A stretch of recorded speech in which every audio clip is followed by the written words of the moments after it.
Hello and welcome to A Celtic World, the YouTube channel and podcast connecting Celtic fans all over the planet. From Bothwell to Botswana, Kelso to Calcutta. Wherever you're joining us from, you're part of A Celtic World. And on the panel today, well, let's start with the new face, shall we? We have Bill here, Bill McCabe. Bill, where in the great big Celtic world are you from? I'm from the Jimmy Johnson country, Gav, View Park, Odyssey in Glasgow. And proud to say that because I actually did know the wee man quite well in my life. Yeah. So I've one or two stories about him as well, which are quite good. But I'm looking forward to being on the show. Good man. And before we chat further to you, we'll say hello to our regulars. Let's start with Kaiser in Mordor. Yo, legends, welcome. Thanks for coming in.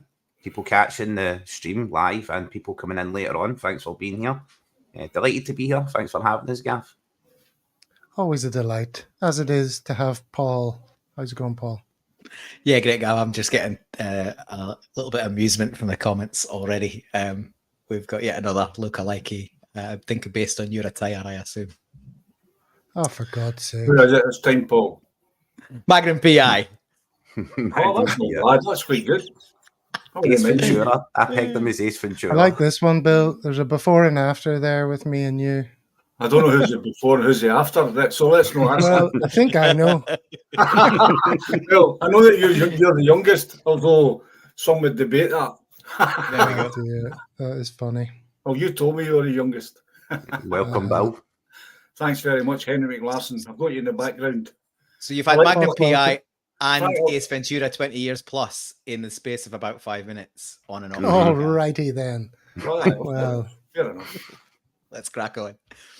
let's crack on indeed. Yeah. So Bill, tell us, how come you're on the show? Well, I started to be, I don't know, I picked these up just kind of randomly. I watch a lot of podcasts from Axom to, I can't do the diatribe that you have, Gav. I can't go and do the nice links between the different, you do with the countries. But I do like to watch Axom, usually daily. I have done since lockdown. And I think, I don't know how I stumbled on A Celtic World, but I think it came into my feed and I thought, I'll watch this because I like the idea of people from all over the world talking about Celtic in the same podcast. And then I was very fortunate to win a couple of free tickets through yourselves for the Paddy McCourt night and Gracie's. Was it last week, the week before? Which was a very good night, by the way, and thoroughly enjoyed it. So thanks again for that. And I've watched your show for a few weeks now, and I really enjoy it. I like Gav's. I like his introductions and his link up with the countries and all that stuff. I find that quite amusing. Very good. All right. So as you can hear, Bill is a viewer, a subscriber. I assume you've subscribed, Bill, Yes, like of course, everybody yes. else. Always I. So that just shows you we're not like a closed shop of mates or something here at the Celtic World. Unlike some of the other shows, there's much less of a divide, I think, between us and the people in chat and the viewers. We all contribute. So there's crossover potential, as your presence shows. Yep. Like David from A Celtic World came on to talk about Kuala Lumpur CSC and cemented his place as a regular. Same with Jerry from the Sing Tims. So see the guy you had on for Texas. yes, I used to work with that guy. I know you told me this amazing. one. That was amazing. I seen his face pop up. I went, I know that guy, and I listened to Jim him. Smith. I had no idea he'd even moved out of View Park. And he's in Texas, and he's. But I knew his wife as well, but I was a wee bit scared to mention because pictures weren't very clear, and I wasn't sure it was the same wife as he had before. Oh, That's true, but it might well be. Okay. Well be. I'm pretty sure it is. Well, I've no idea, but I think I hope it is. I hope so. No, if you're watching, I apologise, Jim. You know, you can get Jim and Karen. Aye, I think it is the same one, Karen. Aye. Also, unlike some other shows, we're not going to be bombarding people with adverts. I see lots of people complaining about that. I'm not sure if YouTube has changed their algorithm with adverts. Maybe Kaiser knows more about this, but I see a lot of people gurning about the amount of ads that are popping up all the time in the middle of these streams. I never really noticed the ads flipping up.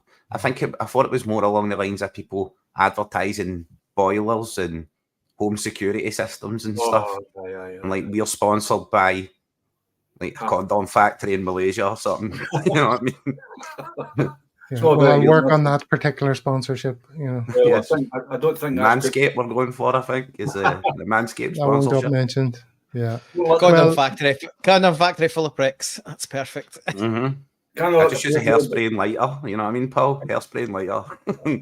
Well, Paul, I think you can't really advertise too much a condom factory when if in case of Pope funds out about his favourite team's podcast advertising condoms there, guys. True, he would be upset with me. I thought they were on board with that these days. Okay, let's move on. Let's move on, lads. Let's move on. Okay, so this is the menu for the day. We're going to run through some of the talking points since the big game. When we're going to then move on to talking about what now for the rest of the season. Then we'll do the St Mirren preview and Celtic socials. So that's a bit of a funny menu. Like the talking points, I'm just going to throw ones at you and see what we have to say about them. Let's start with the Dundee Rangers game postponement. Paul, what are the possible repercussions for us, and what do you make of that whole thing? Well, their reaction's been pretty hilarious, to be honest. There's a lot of gnashing of teeth and, complaining. Their statement, as usual, was ridiculous, disgraceful, embarrassing, given what's going on at their ground. I think they should be a bit piped down a wee bit.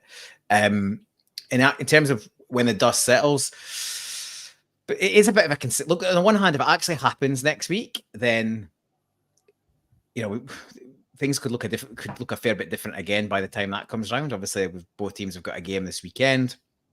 Who knows where that will land? But the actual concern is that the game gets played before the split, because the split fixtures are supposed to be out on Tuesday, and this game is proposed to be played on Wednesday. So I don't know if they'll still put the split fixtures out on Tuesday, or whether they'll be provisional, or whether they'll sit and wait and they'll go out Thursday. I suspect the latter. There's no guarantee the weather in Dundee is going to get any better. So what happens then if the game is potentially a washout on the Wednesday? It's a bit of a shambles, really. Their statement was, if you read between the lines in that statement, it's basically saying switch it to Ibrox or give us the points, which shows the kind of mindset coming out of that place at the minute, and the fan base is kind of doing the same. I think they're shitting a brick, to be honest. I'm on record elsewhere as saying I was disappointed with the result, and I expected us to win on the way in, and we should have won, and we threw it away. First chance I've said to sort of repeat that since I was last on air. But even accounting for that, they seem like they've gone very negative in the aftermath in terms of, they won't get anything from our place. So it really means that we need to slip up. Now, I think that's, I think you guys touched on Monday. There's a possibility that could still happen, but they might too. So I feel like their mentality is kind of pretty weak, and we need to step up and push it through and sort of not really worry too much about the noise. If they move the fixture away from Dens Park, it's bedlam. It's absolutely bedlam. But I'm sort of the view, you can't really write anything off with the SFA and the SPFL because they're a shit show and they couldn't run a piss up in a brewery, as far as I'm concerned. So all bets are off, really. But let's hope the game goes ahead. And on that pitch, it'd be a leveller. The only disappointing thing is it might be a bit of a dead rubber for Dundee based on the weekend's fixtures. So that's there's quite a lot of permutations on it. But their reaction to it has been quite funny, especially when they couldn't even get themselves to their last trip to Dens Park on time. Mm-hmm. Okay, as Plunge McNugget says here, anyway, who cares? Let's concentrate on us. So let's take our direction from Plunge. Thank you. And we'll move on to another talking point. Bill, you can handle this one. Mm-hmm. Celtic making VAR requests regarding the footage shown to Beaton. I think that's a fair request from Celtic. I believe that what he was showing, it's similar to, in my mind, to the high kick from Yang when he was sent off. What you see, what they were showing was it looked like as if there was a bad kick to the face. When you seen it in real time, the boot never come near the face. The player moved in towards the challenge, and that was never a sign. That was a yellow card. So I think it's pretty similar to that, and I think Celtic are quite entitled to ask the question about the angles that people are showing, the stills that they're showing. Despite our obvious reservations about refereeing bias in this country, there has to be a standard, and the standard isn't met. And again, Aberdeen, it looks like Aberdeen, have we note here that Aberdeen have complained about a goal that was chalked off the other day in the last minute, and it was an offside goal. And what they were saying was that they couldn't get a proper angle to show the players in the line, and that it looks like it should have been scrapped. That they should have made it, let the goal stand. So it's happening not just to us, and I'm glad that other clubs are now actually speaking up and questioning these views that referees get for VAR and the intervention of VAR. And the intervention of VAR in the Rangers game for me was ridiculous. I know you don't want to go back to that too long, but I never had my view on that at all. But I would have, at the time, I thought that was a great decision for the referee. I thought there was a touch in the ball for our defender. There was nothing malicious, nothing damaging about the tackle, and he made a real meal of it. And the yellow card was good. And then what we get is intervention. And again, the intervention doesn't favour Celtic. Although they tried to do it again with the foul in the middle, and while Celtic were attacking. Remember the goal they get chopped off? Sure. Yeah. And they done it there. But then the intervention for VAR in that sense was good for us. So I suppose some people would say I'm only pointing out the ones that favour us, but it's the mistakes of the referee and VAR that combine to take us down at times, and I really think Celtic need to attack it. I think that's spot on, Bill. Thanks. Sorry, Gav. I think that's spot on, Bill. What I was wanting to highlight about that point is, see the three guys that are in the VAR office, right? They've got refereeing experience. Not one of them went to university or college and has a video editing degree or a degree in post-production. So the person who's editing that video and producing that clip, the person who's winding the clip back and forward and showing the referee, that's really the person who's in question. So based on a video editor's skill, it's not like any of the guys in the VAR office go at, right, that replay there, let's edit that, and they edit it. There's a production team that are editing the clips. So I would dare say, when you looked at that clip for me, especially the Alistair Johnston one, right, it looked like perhaps the people in the office had said, show the referee the contact, and maybe they meant contact with the ball, and they've showed contact with the player's leg over and over again. For me, I just can't shake the image of orcs, troglodytes, ugly Sevcovians behind the goal telling their own player, get up on your feet. It was a correct decision by John Dean. That was quite telling. I don't think VAR should be there to undermine a referee. I mean, it's like as soon as the call comes over, there's something to look at. It's like the ref already thinks I'm undermined. He's in a weaker point. It's there so the referee can review his decision. It's not meant to overturn decisions. You know what I mean? It's an assistant referee. It's not the referee. Here's a point that I think we should make. I know, Paul, you're a big fan of Hamish. And one thing I saw him saying the other day was that they've got to stop slowing these things down and presenting stills and stuff. Just show it in real time over and over again from different angles. Because that's the only way you can get the full context. And that's the same point you can see Celtic 67 makes. VAR should be played real time, not edited. Paul, are you all up for that? Yeah, 100%. Like, there's a lot, and Bill's picked up on it. The Aberdeen thing's great because that is an absolute farce. And it went down. For those that don't know, the technology went down, and they had a guess at a still. And then they've retrospectively come out and said, well, if the technology was working, we still got to the same decision. But the on-field decision was onside. And my understanding was that if the tech fails, revert to on-field decision. And if that isn't the protocol it should be. And there's a lot of talk about the technology and the money spent on it and VAR in general. It comes down to one thing that's really, really simple. The people operating the technology, they're not good enough. They've never been good enough. There's 2 or 3 things you can do really quickly to fix this up.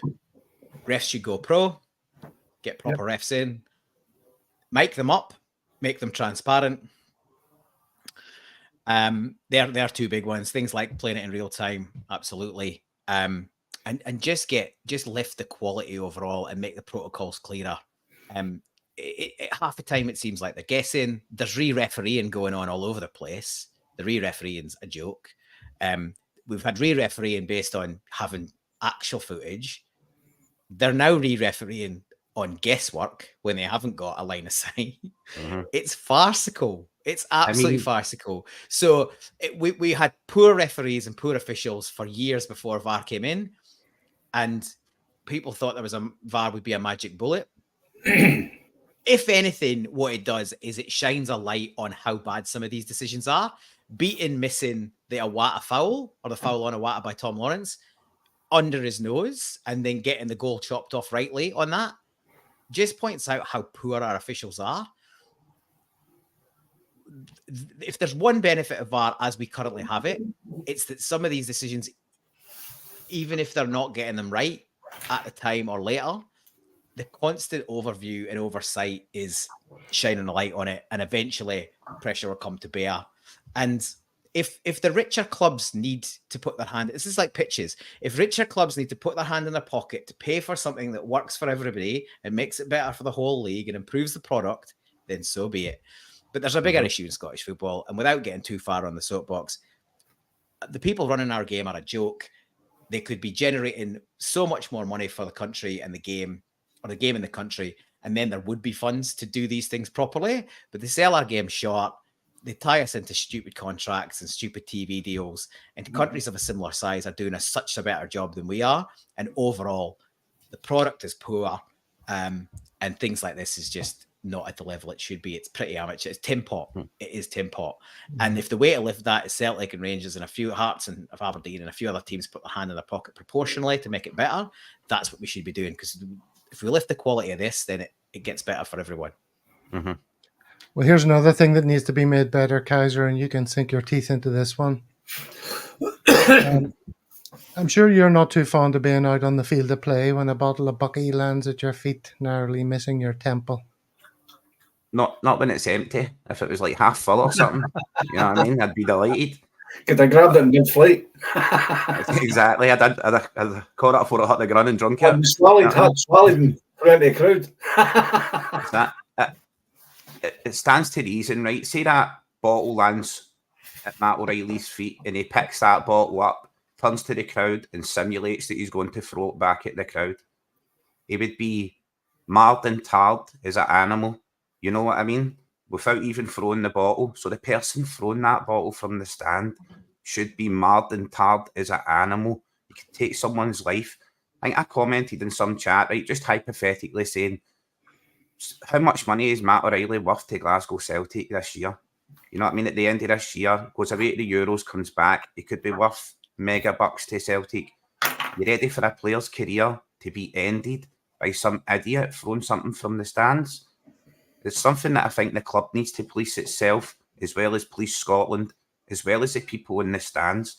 I know certainly if I'm sitting in the stand and somebody beside me goes to throw a glass bottle, I'm like, what are you doing, yeah? You know what I mean? What are you all about? You're at a buy. It's not something I've ever seen take place in the section of Paradise where I sit, but I have seen clips and videos of exchanges between fans, throwing fan to fan, but I've not seen, I can't remember the last time anything came on the pitch at Parkhead and was directed at a player, or I think the last time was Hugh Dallas getting hit with a coin back when I was rosy-cheeked and bright-eyed. Well, unfortunately,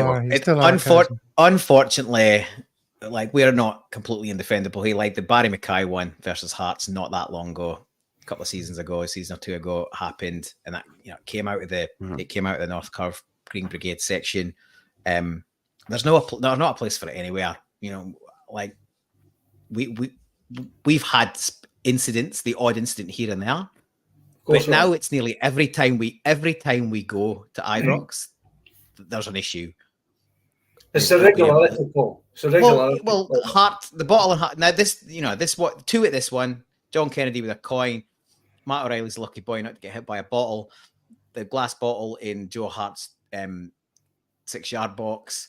The doctor or team physician getting his head cut open.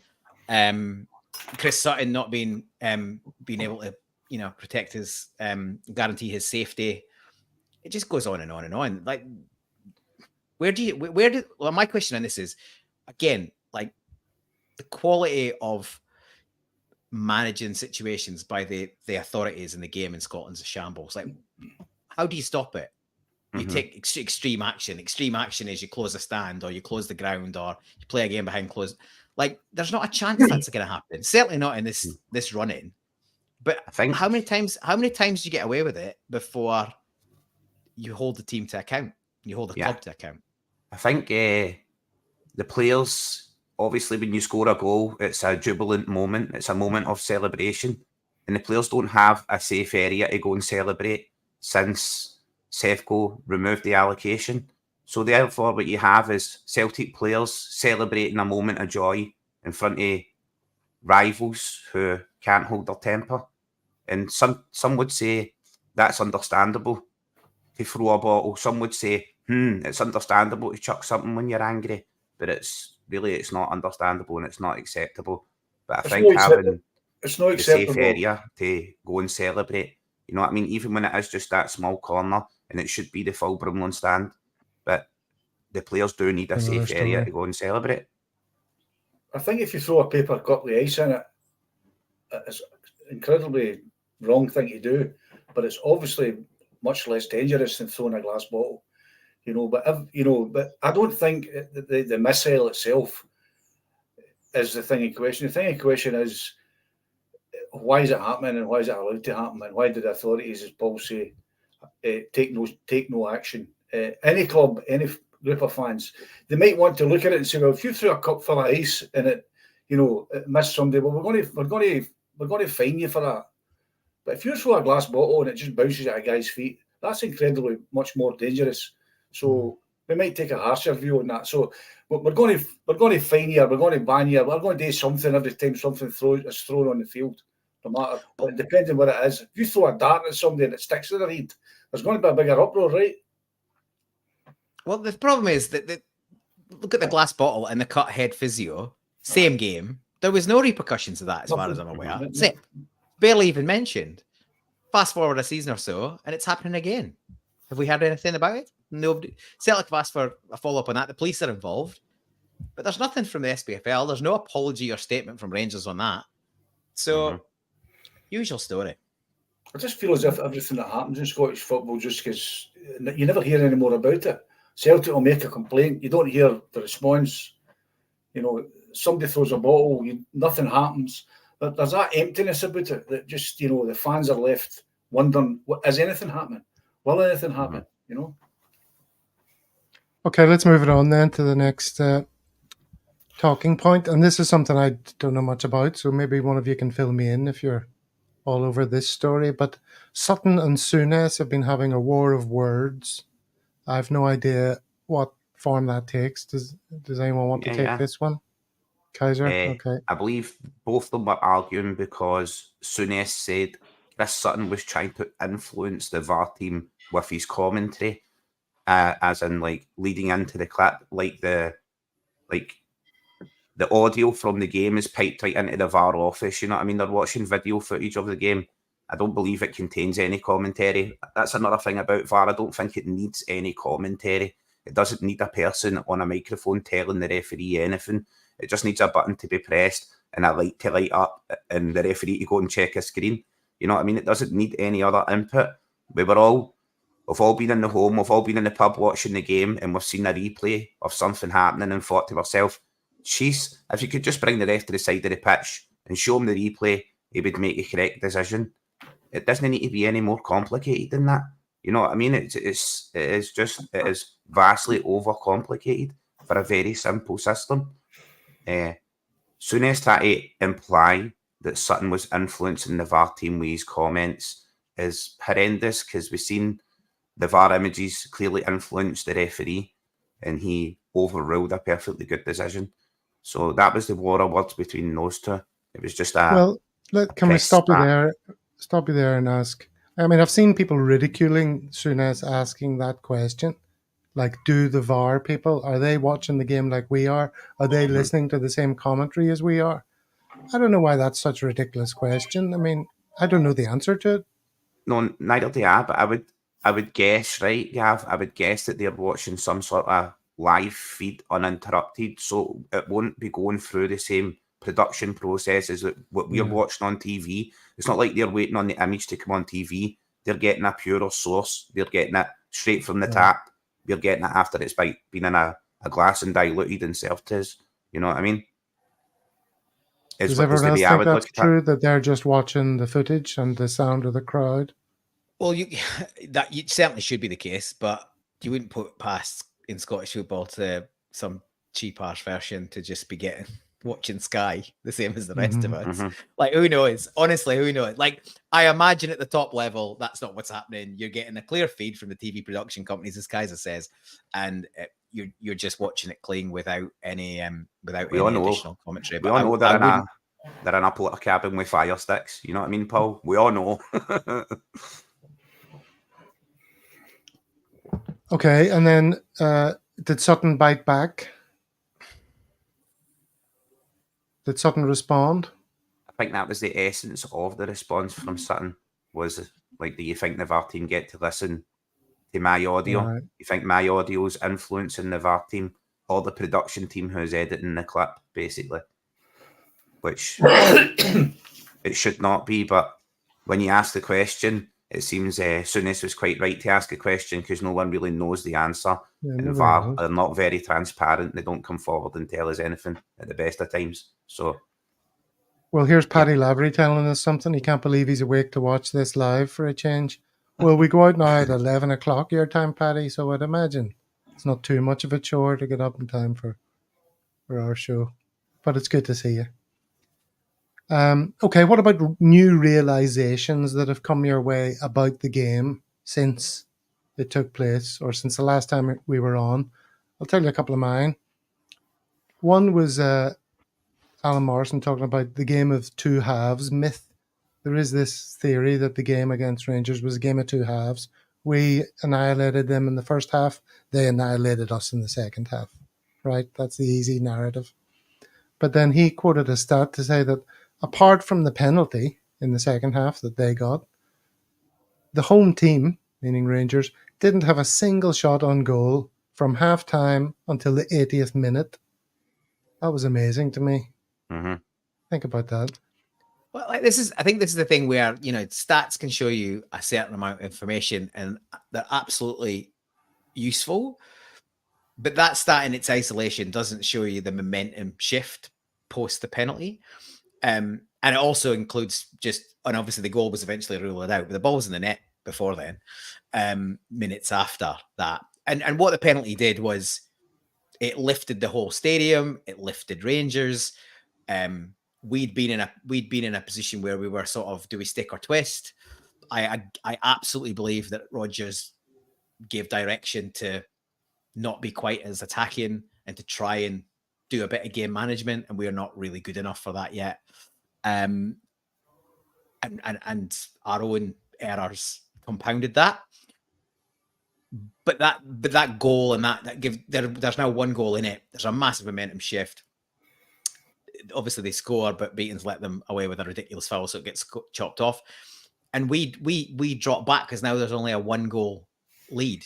So naturally we shift in. So whilst there might not have been any other shots or shots on target, the game fundamentally shifted to much more time spent. I'd like to see the stats for time spent in final third or time spent in half, because I would expect that would be very heavy leaning to Rangers being in our half, second half comparative to the first. So I think you're right. You can say there's a myth and you can say there's, changing the narrative, but I think the narrative is reasonably fair. Yeah, it shows that their finishing wasn't great, but definitely the pressure came on and we invited that on as well. So I dispute that to some degree. Okay, well, here's another one. I didn't realize Hatate had done anything much in the first half. I was thinking he was really disappointing that whole game. But the stats show that he was, in fact, quite influential. Who wants to take that, Kaiser? Or Bill, let's hear from Bill. Did you see Hatate having a good game? Actually, I did. I felt that he had a big influence in the time he was on the field. I felt he was I always go with players, and did you notice them? Were they visible in this game? And I felt he was visible. He walked onto the pitch to he walked off the pitch. His visibility was great. He was amongst everything. He's nice wee passes here and there. He had a couple of shots, and you've got to remember the presence of Hatate in our midfield. For players that play with Rangers and have played against us before, they know how good a player he is, and that's an intimidation in itself. So, I really loved him. I thought it was great to get him back in the side. I thought he made a big difference, and I felt it was a drop off when he went off. There was a drop off, big time. When he went off. I thought McGregor should nowhere near fit. Should never ever been even on the pitch. He should have maybe bring him on before they got the third goal when it was 3-0 and we were coasting. But to bring him on, I'd have left him because I don't think he didn't look fit at all. Yang looked, when he came on, like he was caught in the headlights again. He looked a bit, just wasn't up to the pace of the game. But Hatate, for me, he has to play the next 6 games, get his fitness back, get McGregor back as well for the next 6, get his fitness back, and there's nothing stopping, isn't it? It's funny. It's just sometimes when you watch these games, especially Glasgow derbies, you just don't see everything, and that's one thing I didn't see. So I'm just holding my hands up to say that I just didn't notice him having a good game, but he apparently did. Well, I usually go to the games if it's at Blackheath, obviously. If it's Celtic Park, I'm there. So and I drive, so I'm always quite sober at the games. Not unlike 20, 30 years ago. And on Sunday, I was sober again because I'd been to a wedding on Saturday and I was feeling kind of rough. And I said, nah, my heart's no good. So I'm going to. And I think if you sit and watch the game, if you can manage to watch it without any alcohol or drugs, you can see it better. But it's hard. It's a hard game to watch. It's always a hard game to watch. Yeah. So those are a couple of my realizations. Does anybody have any things that they've since discovered about the game that they haven't voiced yet? I thought this is your opportunity. I thought they were better than they actually are. I thought the reports I was getting from people who'd watched their games, a couple of Rangers supporters tell me, "Oh, we're really playing well. We're really," and you looked at it, we're scoring goals and we're winning games quite easily. And I thought they're going to be much better than they were the last time, but they're not. That's my big realisation. They're not any better. Apparently they shouldn't have had. They had a deflected goal and a cracking goal at the end. To be fair. Their equaliser was a really good goal, but other than that, I don't think that. I think man for man, we're still the best side, and at Celtic Park we will swamp them. I hope so. That is one of the realizations. Sorry, Gav, that I kind of came to was leading into the game. There was a lot of hype. All the hype was on the Sefco side of the city, and when I had suggested or said that Celtic were in the ascendancy, we had a lot of players coming back for injury. Lots of people bit on that subject and were like, no. Rangers are in the ascendancy. We're going to beat you at home. We're going to go and do it. Firmly, what we've seen is Celtic are a footballing side. And when the ball's on the ground, we are clearly far outclassed Rangers playing football. The only thing that could go there was John Beaton stifling the game. I believe we gave away 24 free kicks, constant free kicks, 4 Celtic players on yellow cards. Rangers gave away 10 free kicks, not a single player booked. Deliberate handball in the area, not a card produced. So it's kind of baffling to the mind. But when you look at the stats and you look at the overall game, you get to see that John Beaton really was cheating and he was helping them out. And they got to the end of that game and they celebrated a 3-3 draw. They celebrated it like a victory. Their own manager says they won 3-3. They won the moral cup. I mean, seriously, just talk about clutching at straws. For me, all we have to do is just keep up the play, keep up the intensity. 6 more. We've got 6 games to win. 6 games to win the league.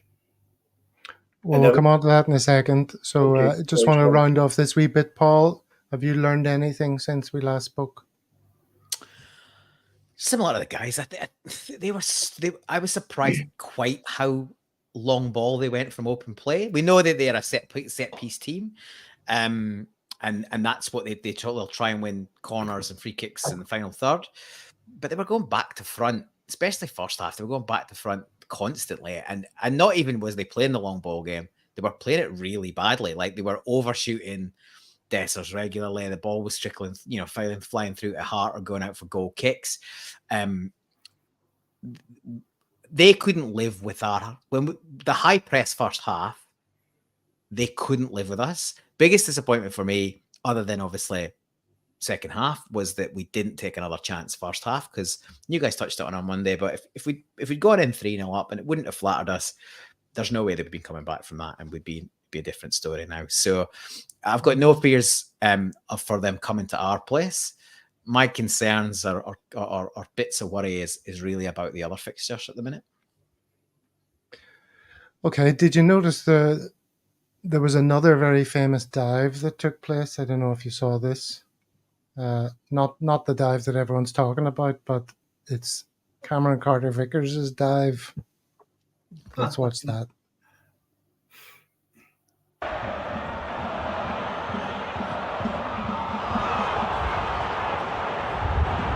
Here he comes.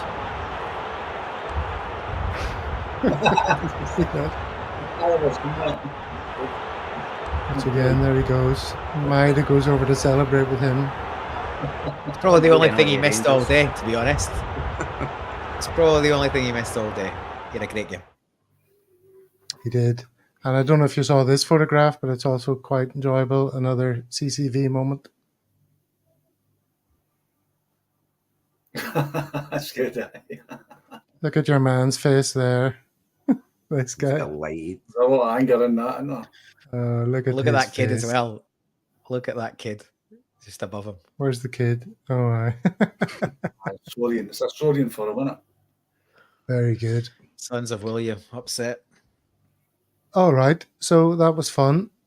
What now for the rest of the league? We're itching to get talking about what's coming up hereafter.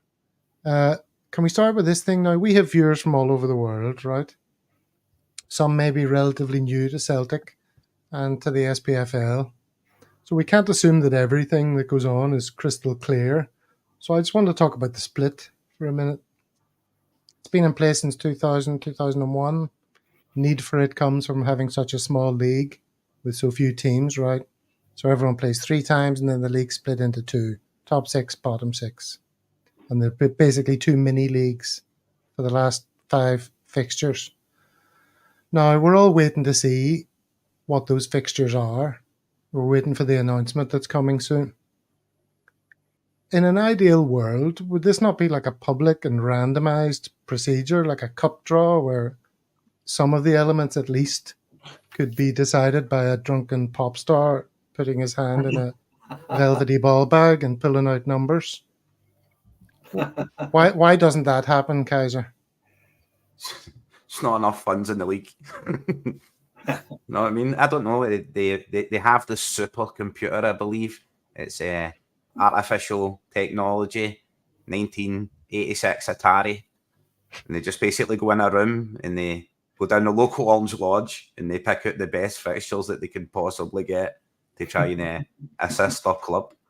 So, I mean, is it purely from a policing perspective, Paul, that they don't want to have a Glasgow derby as the last game of the season or something, with everything hinging on it? Because there's been mayhem. They don't want to make it. It goes back, we touched on the whole Hugh Dallas thing. Like, I think that was the last time that there was a Glasgow derby that was a decider. I was at that match. That was my first ever derby in the flesh. What a nightmare. I got beat 3-0 and obviously lost the league at home. And that was mayhem. That was absolute like, it was mayhem. And I'm pretty sure it wasn't even just a 3 o'clock kickoff. That might have been like a late afternoon, like a 5 o'clock kickoff. And my bus comes down the road from the northeast of Scotland. We'd been on the bus for 5 hours and we still got a heap of drinking in when we got to Glasgow. So yeah, that's why the derby games are lunchtime, to give people as little time to be on it. That's why they don't want them to be deciders, because these games cause mayhem at the best of times. Domestic violence stats go up, and violence in the city goes up, and it's mayhem. So it absolutely has bigger repercussions if you make it a decider. Of course it does. So that's the main one. So it'll be the first or second fixture after the split, I would say, confidently. Beyond that in the split, obviously we've got 3 home games to 2 away. You would think that should go home away, home away, home away, or whatever I've done there. But like 2, they should be in order. I don't think they will be. There's a bit being said about who ends up away and home in the last game of the season. I've seen, I don't know if this is rumor and anyone else comments that knows more or you guys know more, let us know. But I've seen something say that the team that's top when the split's decided gets the home game at the end. I don't know if there's any truth in that either. Don't know. But if they win the game in hand, then that makes it them. If they don't, then it could be us, or if there's other drop points. So, but you would think, based on the home and away fixtures, we would probably end with a home fixture because we've got more home fixtures than they have. But the lack of clarity, and obviously because the police are involved and, you know, various other bits and pieces, you don't really know how it's going to land. Like if you're a real cynic, you would say that one of the most difficult fixtures would be left for us to the end, which is probably Kilmarnock away or Hearts at our place, you would think. But yeah, I think you know, there's been a lot being made, and Steve touched on this briefly on Monday. There's a lot being made about the fact we've got more home fixtures, but we have struggled this season at home because of the amount of teams that just come and put a low block in, and we've proved that we are not being great at breaking that down. So if anything, I'm probably a little bit more concerned about our other home games other than the derby than I am about the 2 that would end up away. Well, here's Kaiser's reference to the computer. This is from the eTims Twitter feed. SPFL tests computer program that ensures Celtic visit Tynecastle and Kilmarnock during the split. That's good. Jeez. Big noise. And then we won't end up at Tynecastle. We won't. Grand old team. The ideal run-in for Celtic is Celtic should get 3 home, 2 away post-split to make it 19 home, 19 away for the season. Dundee stays in the top 6. This forces the SPFL to move either Killie, Saints or Dundee to Celtic Park, preferably Killie. That's the ideal scenario. They won't move Killie. Well, okay, so that begs the question, why won't they move Killie? Because it's a bunch of men in a darkened room putting their finger on the scales? Yeah. Well, I'm saying we won't visit Tynecastle because we've been there twice already, and if there's a chance of going, there's a 3-1 split, they won't bring Killie back to our place. We'll definitely have to go and play on the plastic, because somebody would say otherwise the plastic's a leveler, it's a bad surface, etc. To take them away from the plastic when other teams have had to play 2 games on there, that's an unfair advantage, and they'd be right to say that. The fact we've struggled against Killie this season, absolutely you want to avoid that, but it won't happen because there's too much. The split's already a bit of a joke, to be honest, because of that whole 3 home, 1 away or vice versa scenario that can happen, because it's nearly impossible to predict the top 12 every season, particularly in those middle spots. Look where Aberdeen have ended up, and Hibs are, as well. They're probably going to miss out. So I just don't think they'll pick those controversial games. So it'll be one of the other 2. I don't spend a lot of time or energy thinking about that, to be honest. It might get to this stage of the season because I always expected to throw up something I won't like anyway. So I just kind of go like, okay, Celtic, you've 6 games to win, just go and win them. No matter where it is, when it is, just do the job and get the league win. Maybe I'm an older guy, old school, and see that thing about Kaiser stays at Ibrox, I stay near Parkhead, so we're kind of near to base stadiums. It's always been me when you play Rangers, as you said, Paul. So I don't necessarily agree with this. Don't make it a title decider thing. I think if it falls like that, that's how it goes. The police and authorities need to make sure that the trouble doesn't happen. It's the same every game. There's bother all the time. I know it's heightened if it's a decider. I understand that, but are we the only league in the world that has to make fixtures? These two teams no play each other near the end of the season. Is there any other league in the world that does that? I would say no. No. Well, but the big reason, the split is the reason that happens, Bill. Like most other, I don't know another even vaguely big league that has such a system. So the fixtures are decided at the beginning of the season, and they land, and you know what's going to happen. Whether it's a computer or somebody goes, well, we're not going to put that there. You know from day one where the fixtures are going to be. But the way we operate, these 5 fixtures get decided at the last minute, and they can manipulate them. And well, that goes back to the whole argument about is there any need for a split, or should the league just be made bigger again? But it used to be, you know, that they talk about reserve leagues. We'll go to a reserve league. If you'd have even a slightly bigger league, you'd have a better chance of playing younger players, because there'd be certain games where you would have no problem worrying about that. Look, that's a whole other can of worms, but it's never going to happen. It's never going to happen because the TV companies, that whoever's paid for the rights wants 4 derbies guaranteed. And if you make a bigger league, you go down to 2, and they're where they make majority of their money. Like I think it's never going to happen. Sorry, Paul, I think we've never had a better time to have a title decider at Paradise, considering it would be full of only Celtic fans. So for me, I would love to have a title decider at Paradise. But I know there would be no trouble at the stadium. I can imagine the trouble that's in the city, but as Bill says, that's a police job. That's what we pay them for. They are there to police the crowd. I'm sure they get a lion's share of money from both sides of the divide. So I think we should push for it if we could, but I know that's not what's going to happen. It's going to go down exactly the way Paul says. They're going to have it within the first 2 games, and then we're going to kick on for there, and they'll probably leave some of the toughest games right to the very end, which probably will be my expectation is that, guys, that they will only put a game near the end of the season. I agree with Paul. That'll be played early in the split. And also what Paul said there as well, Gav, about we should go to Kilmarnock away because taking them off the cursed carpet and other teams have got to play there. Well, it's the exact same thing for Rangers and Dundee right now. Other teams have had to play on that surface, and you have to play on it as well. That game should not be moved anywhere. I agree with that. I think you've got to play that game where it's meant to be played, when the conditions are right. You shouldn't be fixing it and about to suit whoever wants it to be changed. But again, as I said at the start of this conversation, I don't spend a lot of time worrying about the split. There's always something in it that annoys me. There will be a fixture that'll annoy me. I know that. I'll go, why be getting that? But it's just a case of accepting what you get and going on with it, man, Okay. There's something that's annoying Paddy Lavery in the comments, which I think I have to highlight. I'm happy to address this. Can Paul admit he dyes his beard? I haven't dyed my beard, Paddy. I haven't dyed my beard, Paddy, for about 7 or 8 years. When I first started going grey in the hair, when I first started going grey in the hair and the beard, I was much younger.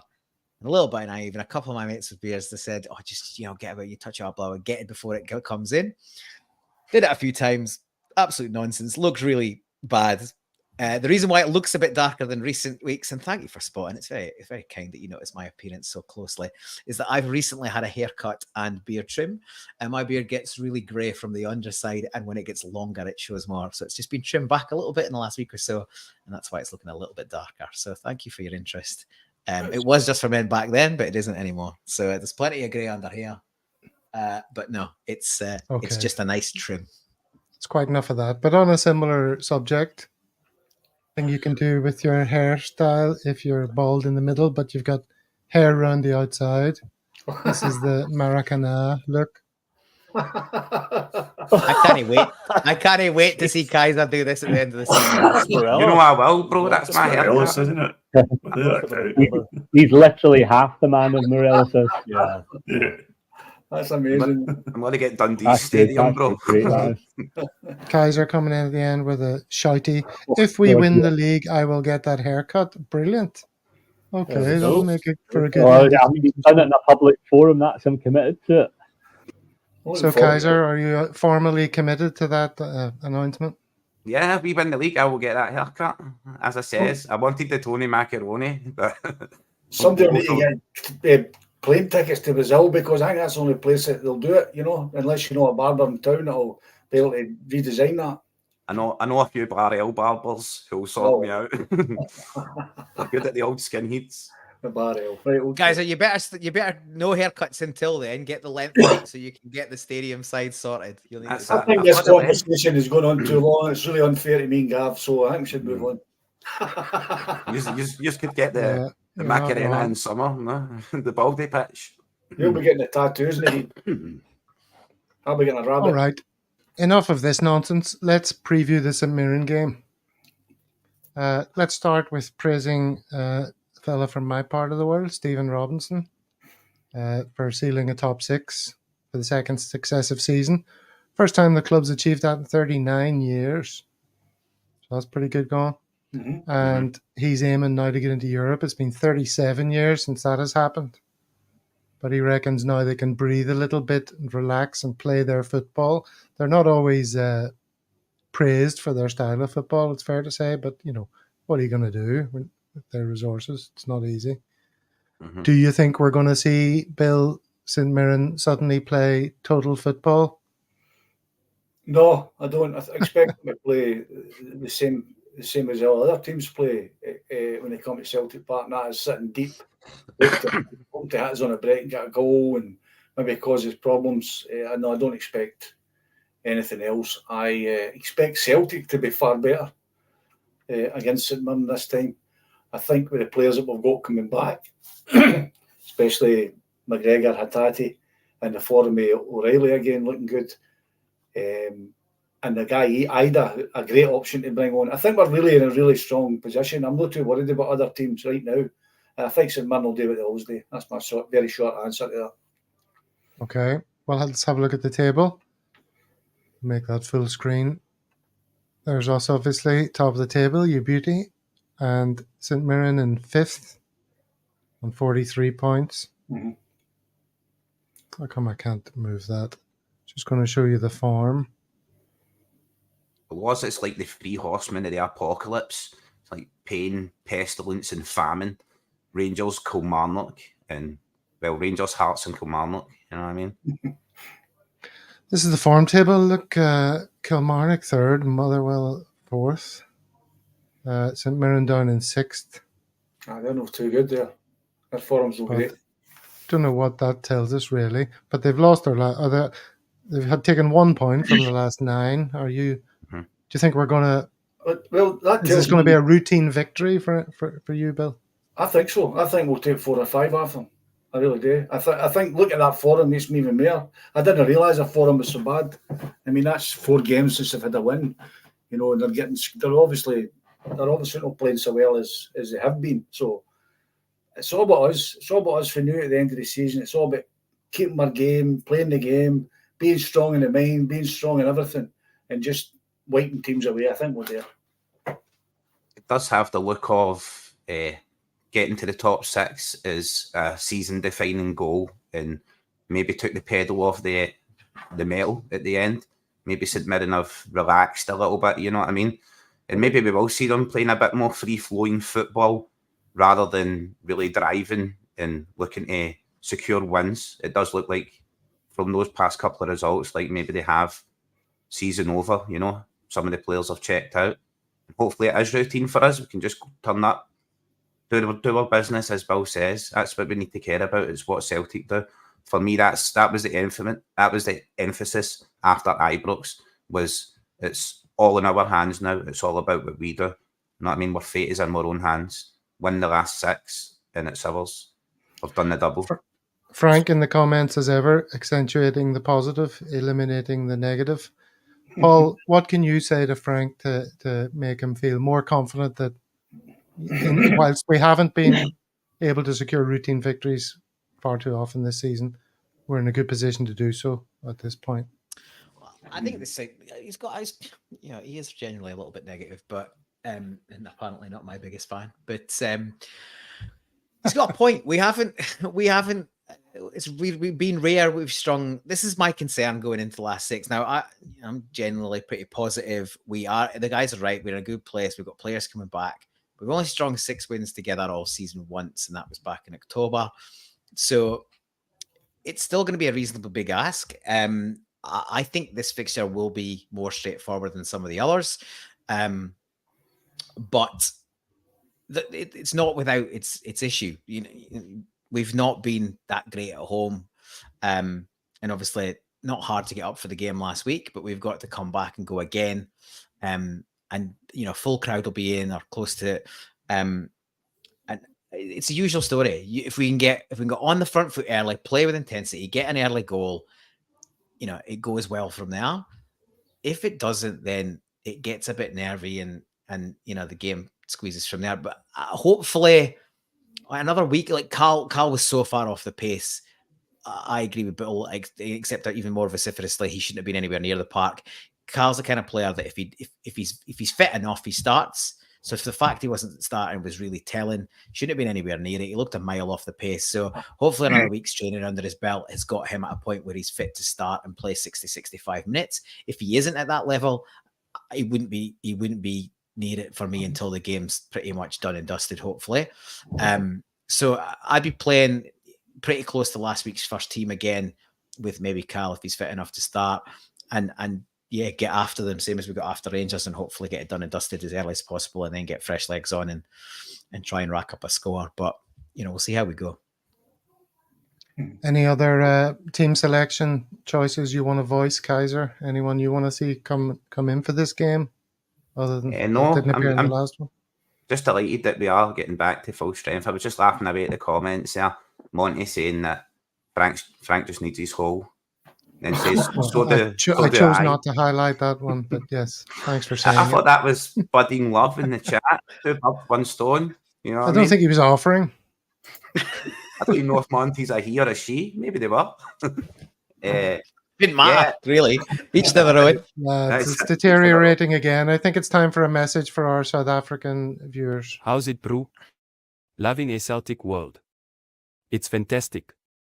Definitely worth a subscribe, hey. South African. That's supposed to be South African, according to AI voice generation. Oh, sorry. I just wanted to break the road we were going down there. Oh well. Did that not sound South African to you?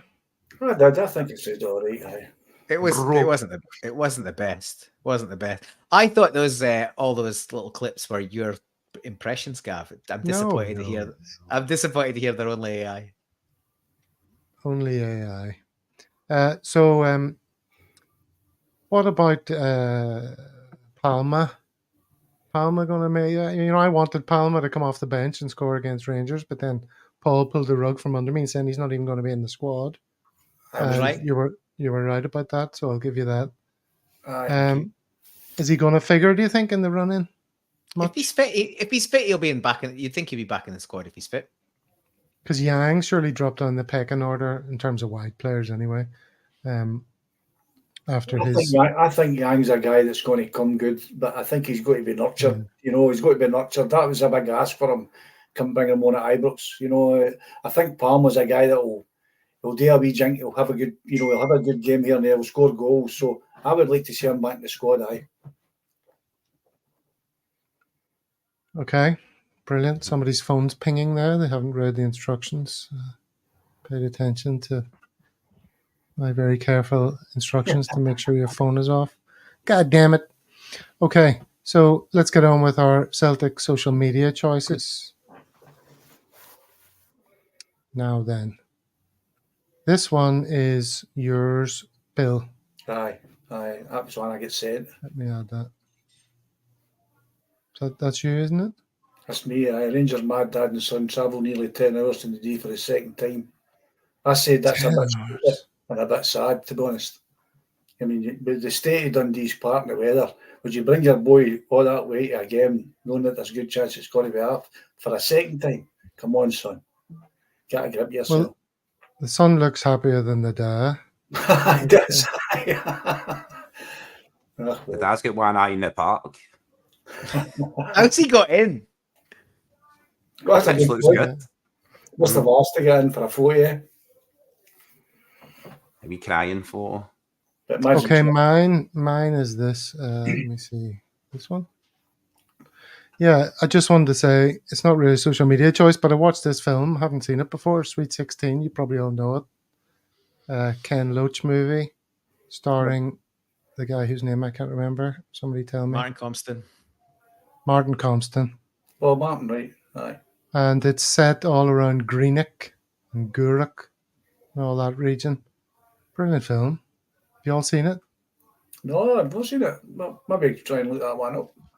Yeah. Have you seen Yeah, it, Kaiser? He was 16. I mean, it's one of those ones I meant to see at the time and never quite got around to, and I haven't picked it up since. But yeah, I think he was 16 or 17 when he made, or 18 when he made it. So it's pretty much started his career. Mm-hmm. It's on, I'm sure I'm allowed to say this, or I don't know if I am, but I watched it on YouTube, so it's not hard to find. Is that okay to say that? Oh, yeah, you say what you want. You'll find out. You're the boss. You say what you All want. right. Well, surprise, surprise, Fitbad Tweets is making an appearance. Paul's favourite. The VAR lads. What game are you talking about? It's obviously the Aberdeen game. This is like all the headlines are on. Rangers Dundee, the pitch, their ridiculous outrage. This is the biggest story in Scottish football this week. It's an absolute joke how that's been handled. An absolute joke. On-field decision is called a goal. They haven't got VAR. They haven't got lines. They do a still and they guess. And the player that is potentially keeping him onside is pretty much obstructed by two other players.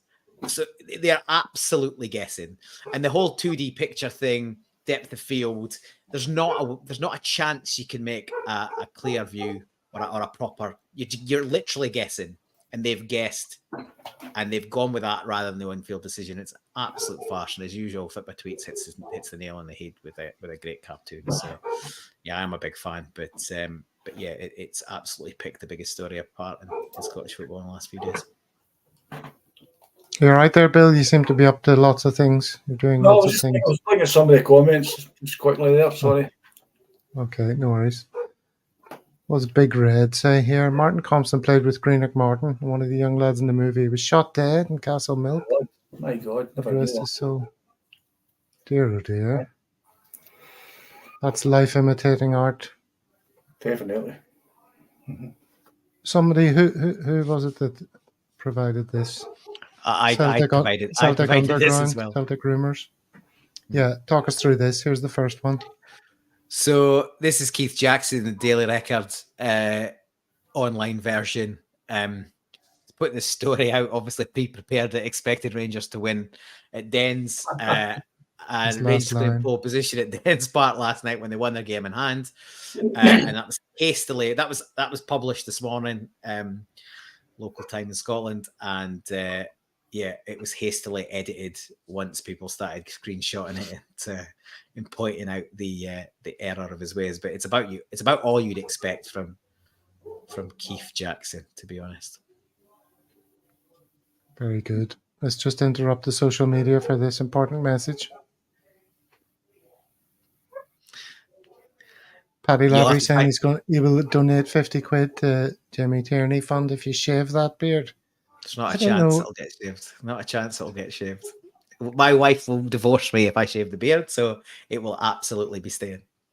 I can't imagine what you look like without the beard. He's got a you bum would look chin. naked, and nobody wants that. So, Paul, a big bum chin. Got a baby face and a double chin. A cleft chin. Well, there's no cleft chin. There's just a double chin. So yeah, we'll leave it as is. And the wife would be filing for divorce. So I'd rather not go down that path. So it'll be staying. Sorry, Paddy. And Kaiser, this is yours. Daily Record. I don't usually Mexican suggest side. the axis of evil, being it's from the Daily Record. But I've seen this tweet here, and it was about this Mexican side, and they get their fans to run the gauntlet at half-time along the stadium and hit a penalty at the end. You see them here, they've got cowboys with lassos and stuff. And Daily Record thought this would be outstanding to have this in Scotland. And I commented on it and said, sure, we'll run up and down Ibrox while they fling half bottles of Buckfast at us and coins, and, that would just be perfect. I'm sure the Scottish version, we would have VAR on some of these decisions. Boom, that's a Tavernier penalty there. Yeah. It's not something I see introduced in the Scottish game. There's some good falls in that, that's for sure. A few chunky Scottish pappies running the pitch. That's crazy, man. Dislocating shoulders and things. That'll be brutal. Right. All right. Selling it to Well, me now, Gav. Bill, it's been fun having you on. How have you enjoyed your experience of being on the Celtic World? I always enjoy a blather with good Celtic fans, whether it's online or in a pub or in the street. It's just it's part of our life, big part of our life, and we just we like to discuss it. A wee shout out, if you don't mind, to a few friends: James Boyle, Jim Mullen, Paul Gillespie, John Milne, all very good friends of mine. Don't know if you are watching, boys, but you could give me a good slagging the next time we go for a couple of beers. Okay. And all the aforementioned are, of course, suddenly subscribers, so we'll be seeing lots more of them in time to come. All right, well, it's been great to have you. Thanks a lot. Thank you. It's been a lot of fun. It's been good, thanks. And thanks, of course, to Paul and Kaiser. The fireworks have started to add to the dog noise. Did you hear them? I think we should also be thanking Paddy, because the good man that he is has called me a wimp, but said he'll still give 50 quid to the Jamie Tierney. That's very good. So well done, Paddy. Speak to my wife if you're concerned about my. Thank you, you, Bill. Well played, Paddy. Hail, hail, Maestro. Hail, hail, one and all. Thanks for being here. It's been a lot of fun. And next time we come back, let's hope we're discussing, the outcome that we're all desiring. I have no doubt that we will. Yes. All right, everyone. Until next time. Hail, hail. Hail, hail. Bye.